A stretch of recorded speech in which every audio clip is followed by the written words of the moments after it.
Hello, this is Robert Kiyosaki, and this is my friend Hannah. And she was introduced to me by another dear friend, Joe Polish. And he said, Hannah's a multimillionaire, self-made, everything. And so every time I try and call Hannah about something, she was always in a seminar. No, I'm in Las Vegas, or I'm in Orlando, and this. She's always studying. Maybe you should be one of the speakers now, because who's on the stages all the time with me as speakers are these old white guys.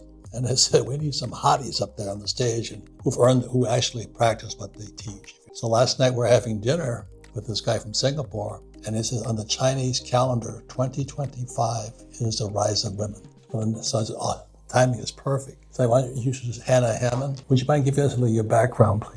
Thanks, Robert. And Robert's been my childhood hero since I read his book, Rich Dad, Poor Dad, when I was 13 years old. And it truly became my lifeline of hope to get into entrepreneurship and build financial freedom and generational freedom. And it's been amazing, like, to actually have you as my mentor and greatest friend in real life now and be your protege and learn from you. And you're just the best at what you do and the most amazing, engaging speaker. And you have such an incredible capacity to take complex systems or topics and break them down into very, very simple terms that literally billions of people can understand. And you've changed the way the entire world sees money and have created a lot of wealth and happiness out there. So thank you. Well, thank you, because you're going to take over for the old guy like me. Were you born rich or? No, my mom worked at the grocery store, my dad worked at the pawn shop, and there was a lot of scarcity and pain in our home. I remember when I was 7 years old, I asked my dad for an Oreo McFlurry, and he said, no, Hannah, we can't afford it. And that was the day that I decided I was going to be a millionaire, and I yelled at him saying, I'm going to be rich so I can buy McFlurries. And then at 13, I read your book, and I knew as soon as I turned 18, I was going to get my real estate license and start investing in real estate and somehow start a business and be in the business of real estate as well. And you made it financially free, multi-millionaire. She's always had great teachers like Joe Polish, is a fabulous teacher. Right, Joe Polish is amazing. You and a few other very critical mentors in my life, Garnett Morris is one of them as well. And I think just learning and growing every single day and trying to push ourselves to become a higher version of ourselves every single day and show up better, not only for ourselves, but for the world. So I've invited Hannah to come on the tour with me, like going to China or to Singapore or Europe, and she can speak to men and women. 2025 is a year of women starting to rise up. And I think it's about time, because I know that men are going down right now, they're not as strong. What advice would you have to young women about entrepreneurship and being your own boss and all those things and being a rich woman? Stay relentless. You can have whatever you want. I think in this world, we can truly create the life that we want. We maybe can't have it all at once, and there's always a sacrifice and a price to be paid, but it's all about embracing the wind, embracing the storms. We're here on the Real Estate Investor Summit Cruise, and that's the theme of this year, is navigating the winds of change. And when we're able to master the craft of embracing the wind and learning how to adapt our sails and tack, which is a sailing method where you move forward even when the wind is against you, then anything is possible. And just staying absolutely tenacious and relentless and surrounding yourself with the people that are going to help you grow and learn. And because people want to see you succeed and people want to help you, and it's always about who, not how, because we don't always know exactly what to do. But if we can find the right who's to help us accomplish our goals or help us learn and grow, and also the right who's who we can serve and be very valuable to them, then you can accomplish whatever you want. You're always in seminars, right? Always learning. Every single day I'm learning, yeah. And this is the reason it was near and dear to my heart, is because I shut down Rich Dad, because I'm constantly studying. I never stopped studying. I'd have book studies inside my company and things like this. And finally there was a revolt by the staff that said, fuck you. We're not going to study anymore. We don't want to study anymore. How can you not study today? Because things are changing so fast. You know, what they teach you in school is so old. And so seminars are how you stay ahead of the time and all this. And so meanwhile, my company was saying F you to me about studying. And I keep talking to her, she's always studying, because you're actually like the people studying today with the class, right? Mm-hmm. But today's the first time she's going to be a teacher. Yeah, I'm excited. Talking about the 2025 CRE lending playbook and how to navigate the winds of change. And then what kind of business are you in right now? What is HB Capital? Yeah, so HB Capital is a commercial finance company. So we help raise capital for commercial real estate projects, both on the debt side and the equity side, and all asset classes nationwide, from $1 million to $100+ million loans in different development projects. So it's a lot of fun, and came from the commercial real estate brokerage side. I still an owner of a commercial real estate brokerage in Arizona, and have been an investor since I was 18, all thanks to you.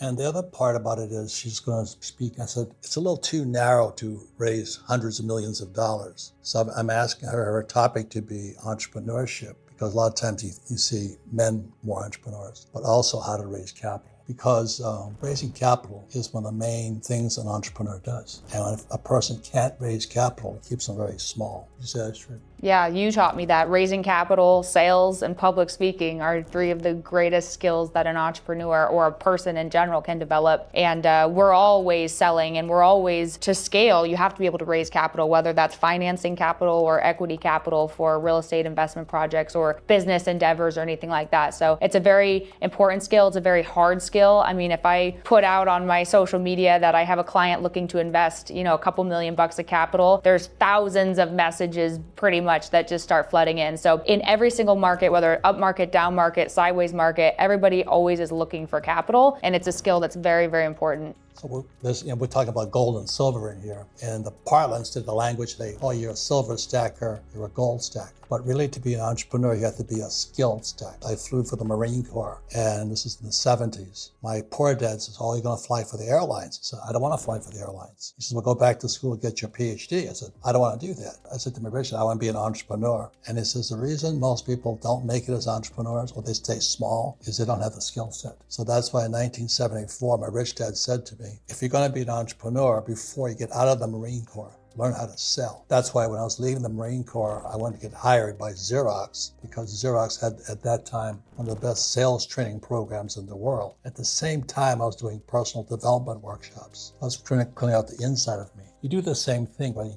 clean yourself out, your emotions and stuff. Yeah, the inner work, the real hard work is inside of you.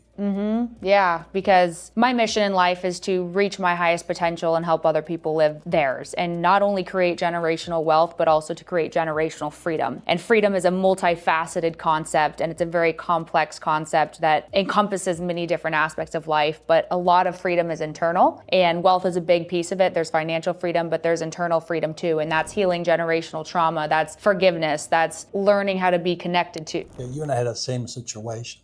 When I was working on me, because a lot of people just work on their skill, but you have to work on yourself. I did this seminar, because I was doing seminars just like you were, and it says, if you can't make it with your father, you'll never make it in life. I said, what the hell does that mean? He said, if you still have resentment towards your father, or upset, or you haven't really communicated to your father, you're not going to make it, because you're still all jammed up in here. So this is back in the 70s. I had to make an appointment with my father, poor dad, and tell him all the things I hated about him, why I was pissed off at him. I didn't like the way he treated my mom. And we just came clean. I was sobbing my eyes out here because it's all that pain of my father. And that's what set me free. So the reason I bring all this up is stacking skills or getting successful is outside, but it's also inside. You have to do the same thing for your father, right? I did the same thing, and that's what truly set me free when I had that come to Jesus with my father. And so many of us, we just want to shove it down, resist it, ignore it, act like we're okay, say that we have no problems or resentment, or that we have forgiven anybody that have hurt us in our past. And a lot of us entrepreneurs or real estate investors, we tend to grab onto the success or the accomplishment or the goals. Eventually you realize, okay, well, now I'm achieving this wealth or this success, but there's still something wrong inside. There's still something off, or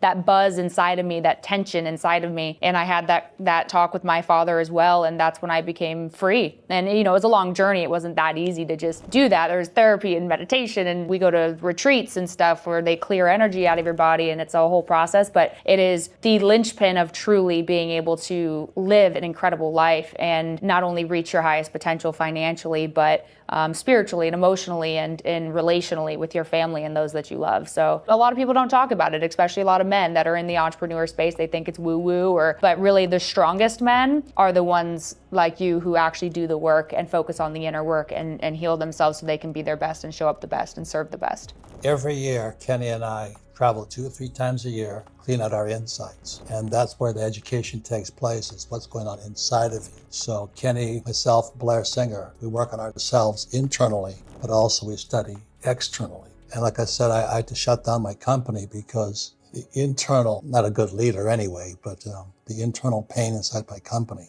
they're hurting. A lot of people are hurting today, so they try and go back to school to cure the hurt, but the hurt's inside of them. So it's called personal development, and that kind of works. That's why I was very impressed with Hannah, that she's always working on herself as well as her business, right? Yeah, always. So any final words for the men and women out there about education, seminars, and like? Never stop learning, never stop growing, be a student of life, and don't ignore the inside and face the things that are really difficult to face and do the inner work and do that reflection. Even though you're gonna feel like, well, there's no ROI on a spreadsheet, it will have the biggest ROI you could ever possibly imagine over anything else that you could possibly do. So just keep learning, surround yourself by people that you love, and do the hard work. The hardest thing for me was to tell my father how much I hated him. One of the hardest things I had to do, because I didn't like the way he treated Mom. And when I cleared that sucker out, well, there's more to come, but it was a breakthrough, because as I just learned this year, our lives are pretty much set by the time we're 15 years old. Up until the age of 15, you're parents and you're learning, and you're a kid trying to interact with the world. But a lot of decisions and judgments you make are in place by 15. And so that's why working inner self is very important. So that's why seminars are not just outside, but seminars for the inside. And I did a thing called EST. Today it's called Landmark. And Kenny and Blair, they all send their kids to Landmark also to work on the inside so they can get stronger on the outside. Congratulate you. You're going to be a first-time teaching today, but you've been a student for all these years. And it's 2025 is a year the women take flight. Thank you, Robert. Thank you. Thank you all for listening.